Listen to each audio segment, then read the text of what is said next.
Hola, bienvenidos a Revelando el Velo.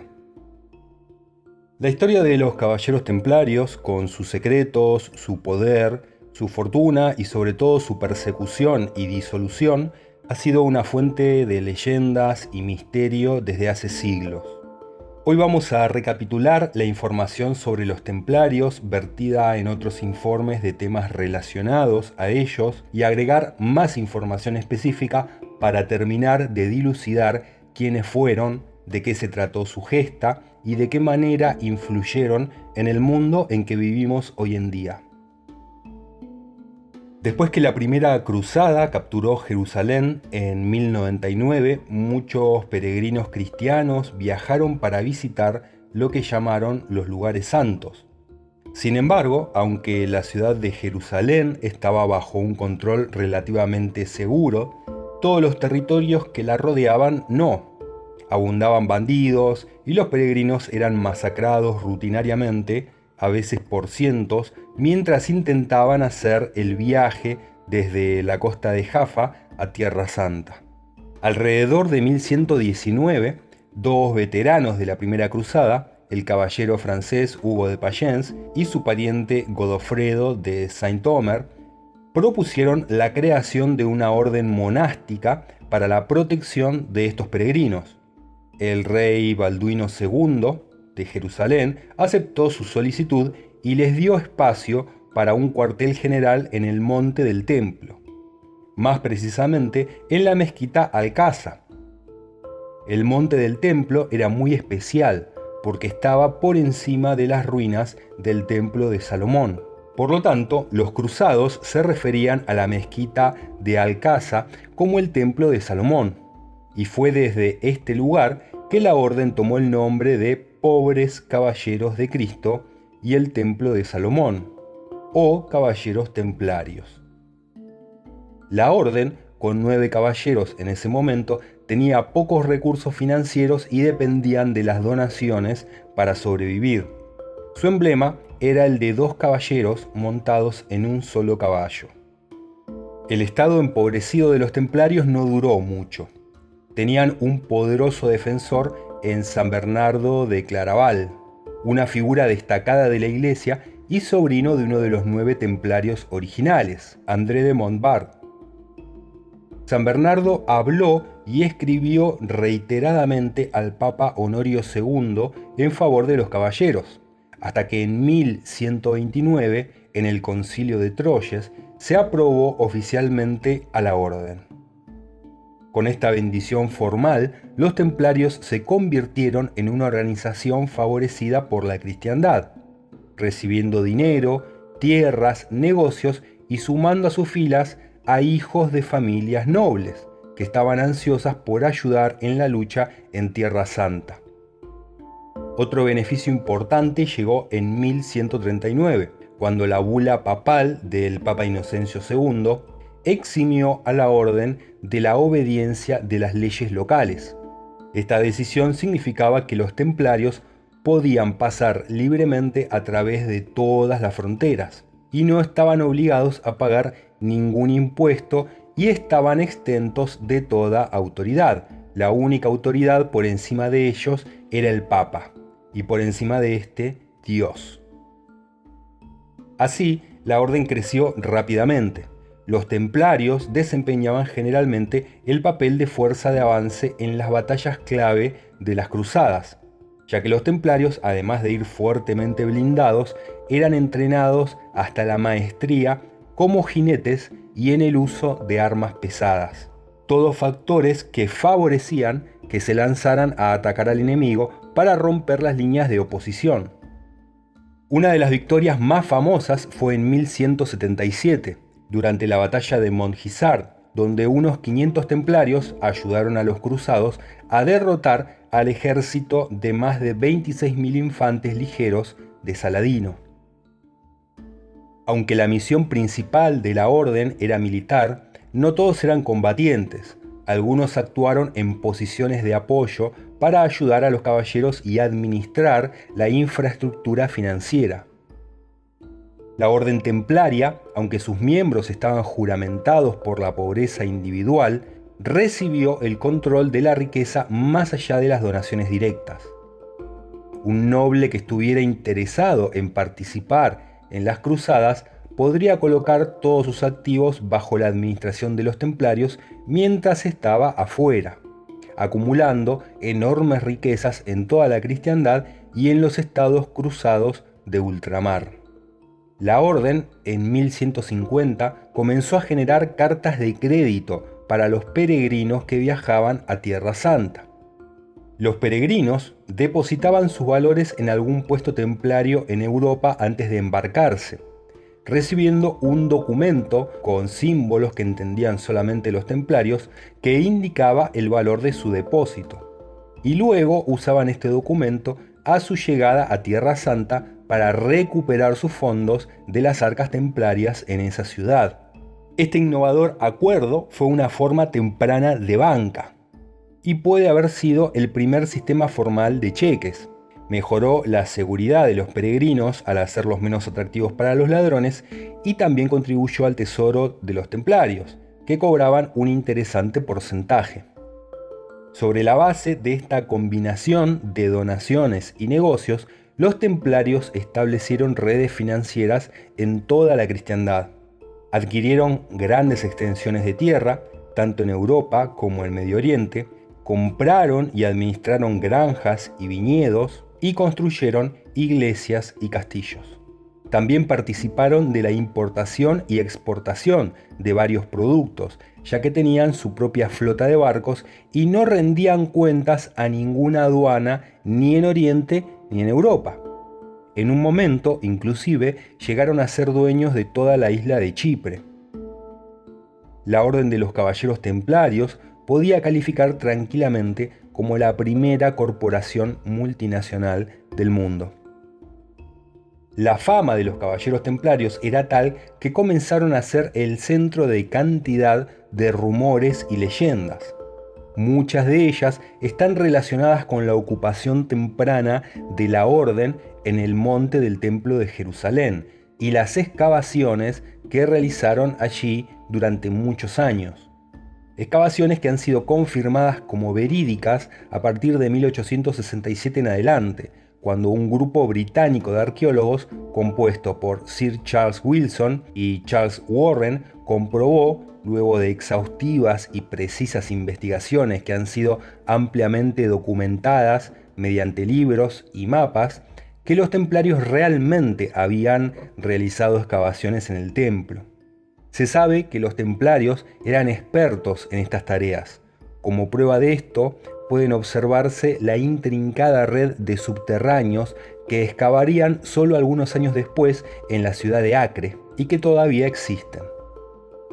Las especulaciones sobre las reliquias que los templarios encontraron allí incluyen el Santo Grial, el Arca de la Alianza o el mítico pergamino con los secretos de la magia salomónica escondido debajo del trono de Salomón. Y es cierto que los templarios poseían algunas reliquias.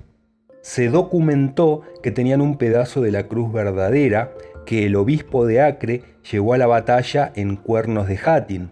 Cuando se perdió la batalla, Saladino capturó la reliquia, que luego fue rescatada por los cruzados cuando los musulmanes se rindieron en la ciudad de Acre en 1227.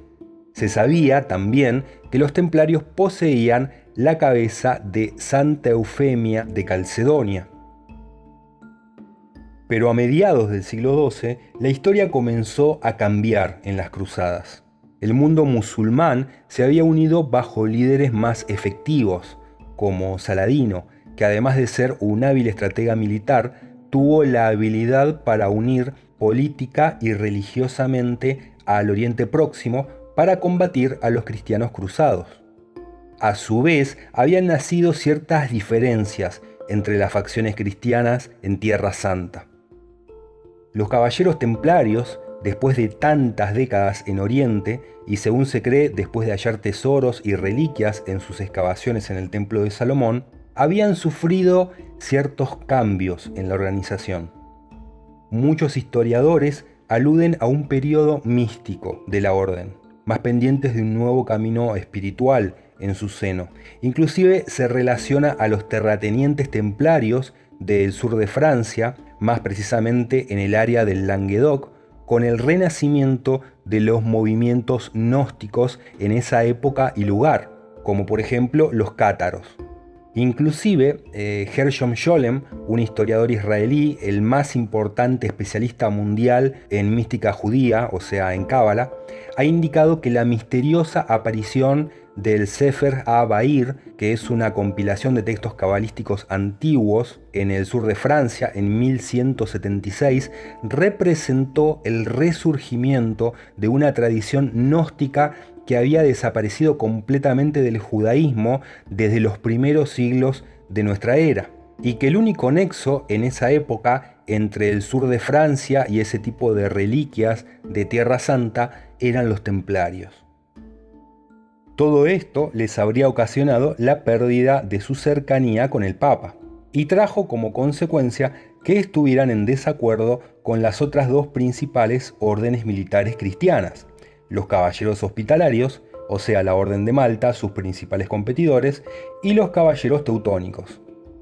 Siendo así que años de disputas internas habían debilitado las posiciones aliadas cristianas, política y militarmente.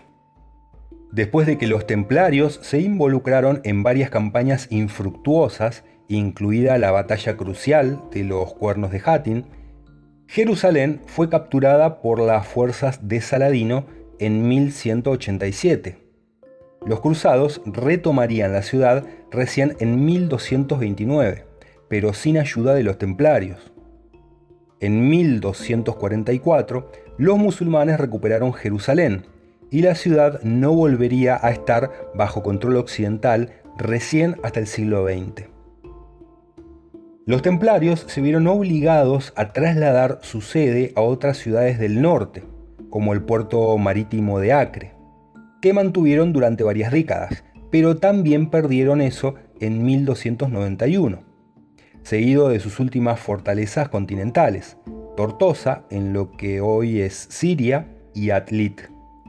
Su cuartel general se trasladó a Limassol, en la isla de Chipre, y también intentaron mantener una guarnición en la pequeña isla de Arwad, cerca de la costa de Tortosa.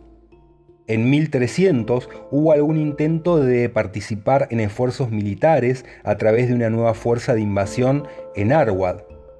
En 1302, sin embargo, los templarios perdieron la isla ante los mamelucos egipcios en el asedio de Arwad. Con la isla desaparecida, los cruzados perdieron su último punto de apoyo en Tierra Santa. Sin un propósito militar concreto, el apoyo de la orden comenzó a disminuir. Sin embargo, la situación era compleja, ya que durante 200 años los templarios se habían convertido en algo cotidiano para la cristiandad. Las casas templarias de la organización, cientos de las cuales estaban repartidas por toda Europa y el cercano Oriente, les dieron una amplia presencia a nivel local. Los templarios todavía administraban muchas empresas y muchos europeos tenían contacto diario con la red templaria, como trabajar en una granja o viñedo templario o usar la orden como un banco en el que almacenar objetos de valor personales. Asimismo, los constructores templarios eran los preferidos de la iglesia y la nobleza, habiendo construido los castillos y catedrales más importantes de su época. Además, y no menos importante, es que el ingreso a sus filas de hijos de casas nobles durante 2 siglos los habían ligado con las familias aristocráticas de toda Europa y otorgándoles un considerable poder político. La orden continuaba libre de las leyes de los gobiernos locales, convirtiéndola en todas partes en un estado dentro de un estado. Su ejército permanente, aunque ya no tenía una misión bien definida, podía pasar libremente a través de todas las fronteras. Esta situación aumentó las tensiones con ciertos reyes y con la iglesia, especialmente cuando los templarios mostraron su interés en fundar su propio estado monástico, tal como lo habían hecho los caballeros teutónicos en Prusia y los caballeros hospitalarios en Rodas. En 1305, el nuevo papa, Clemente V, con sede en Francia, envió cartas tanto al gran maestro templario Jacques de Molay como al gran maestro hospitalario Fulk de Villaret para discutir la posibilidad de fusionar las dos órdenes.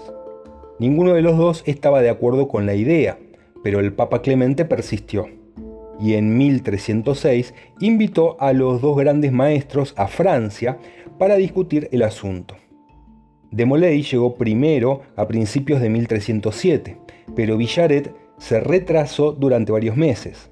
Mientras esperaban, De Molay y el Papa Clemente discutieron los cargos que se habían hecho 2 años antes a un templario derrocado. En general, se acordó que los cargos eran falsos, pero Clemente envió al rey Felipe IV de Francia una solicitud por escrito de asistencia en la investigación.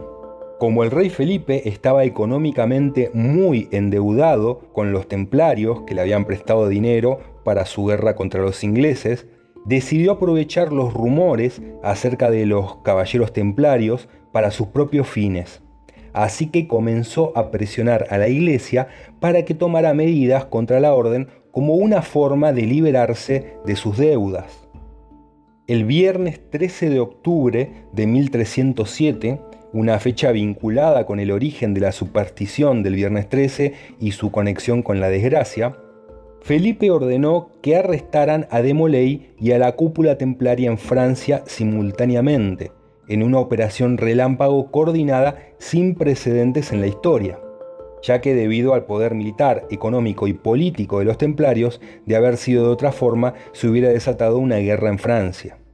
Los templarios fueron acusados de numerosos delitos, incluidos la apostasía, la idolatría, la herejía, la brujería, los rituales obscenos, la homosexualidad, la corrupción financiera y la conspiración contra la Iglesia. Muchos de los acusados confesaron estos cargos y esas confesiones, aunque obtenidas a la fuerza, causaron un escándalo en París. Todos los interrogatorios fueron grabados en un pergamino de 30 metros de largo, guardado en los archivos nacionales de París. Entre los incisos más sorprendentes del pergamino se encuentra el testimonio de varios templarios de adorar en sus ritos a una cabeza barbuda de oro y plata, a la que se referían como Baphomet. Mucho podemos decir sobre este hecho en particular, pero debido a que ya este video es demasiado largo, prometo hacer un informe exclusivo sobre si existió o no este Baphomet y qué representaba o a qué se referían realmente. Después de un pacto entre Felipe y el Papa, Clemente emitió una bula papal el 22 de noviembre de 1307 en la que instruyó a todos los monarcas cristianos en Europa a arrestar a los templarios en sus respectivos reinos y confiscar sus bienes, que, vale aclarar, serían repartidos entre ellos y la Iglesia. El Papa Clemente pidió audiencias papales para determinar la culpabilidad o inocencia de los templarios, pero una vez liberados, muchos templarios se retractaron de sus propias confesiones. Algunos tenían suficiente experiencia legal para defenderse en los juicios. Quizás por esto, en 1310, Felipe bloqueó este intento, utilizando las confesiones dadas anteriormente para quemar a docenas de templarios en las hogueras de París. Finalmente, el Papa Clemente acordó disolver la orden, citando el escándalo público generado por las confesiones. En el Consejo de Vienne, en 1312, emitió una serie de bulas papales que disolvieron oficialmente a la orden y entregaron gran parte de los bienes templarios incautados por la Iglesia a los caballeros hospitalarios, o sea, a la Orden de Malta. En cuanto a los líderes de la orden y el gran maestro Jacques de Molay, fueron declarados culpables de herejía y brujería y condenados a quemarse vivos en la hoguera en París el 18 de marzo de 1314. Según los informes, de Molay permaneció desafiante hasta el final, pidiendo ser atado de manera que pudiera ver de frente a la catedral de Notre Dame. Inclusive él gritó desde las llamas, a manera de maldición, que tanto el Papa Clemente como el rey Felipe pagarían por sus acciones. Sus palabras reales se registraron en el pergamino de la siguiente manera: Mi Dios sabe quién está equivocado y quién ha pecado. Pronto se producirá una calamidad para quienes nos han condenado a muerte. Cabe destacar que el Papa Clemente murió solo un mes después de esto, y que el rey Felipe murió en un accidente de caza antes de fin de año. Con la desaparición del líder de la orden, los templarios en Europa, que no pudieron o quisieron huir o mantenerse en la clandestinidad, fueron arrestados y juzgados bajo investigación papal, aunque no todos. Algunos, los de menor compromiso con la orden y que se manifestaron arrepentidos, fueron acogidos por otras órdenes militares como los caballeros hospitalarios. Y también, y esto es muy importante, muchos templarios nobles fueron indultados por la influencia de sus familias. Entre estos encontramos familias como los Berenguel, los Borja, los Pinós y los Ceril, entre muchas otras, y que se volverían a reunir en otra orden a la que serían donadas por el Papa parte de las riquezas de los templarios, la Orden de Montesa. En cambio, los templarios más comprometidos con la orden huyeron a otros territorios fuera del control papal, como Escocia o Suiza. Los que huyeron a Escocia fueron protegidos por la familia Sinclair y darían origen a lo que hoy se conoce como protomasonería, que desembocaría con los años en el rito escocés de la masonería.